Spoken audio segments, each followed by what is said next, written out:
es realmente, pues en esto del fútbol creo que siempre tiene que haber un vencedor, realmente hicieron un buen trabajo, pero en esta ocasión pues no les tocó la suerte de quedarse con el campeonato, pero yo creo que quedan satisfechas con su rendimiento, ¿no? Claro que sí, estamos muy contentas porque tenemos un partido muy nervioso, estamos muy nerviosos, pasa,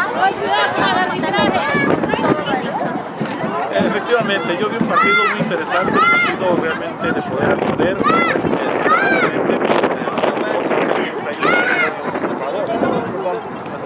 y en esta ocasión nos tocó ustedes, pero yo creo que esto no es para bajar los brazos, no es para bajar las manos, porque tienen mucha capacidad, tienen mucho potencial para ser un buen equipo. Así es, estamos muy contentos de haber llegado a la final, no nos tocó ganar, pero esto nos sirve para echarle más ganas para la próxima. Muy bien, esto es Canal Azteca, Canal 44, usted lo puede ver en tiempo extra y también su periódico amigo como una cascarita. Suerte y felicidades. Muchas gracias por venirnos a ver y felicidades a las hijas que llegamos a la final. Eso es todo, muchas gracias. Bueno, nosotros nos despedimos con las palabras de Grace. Gracias. Gracias.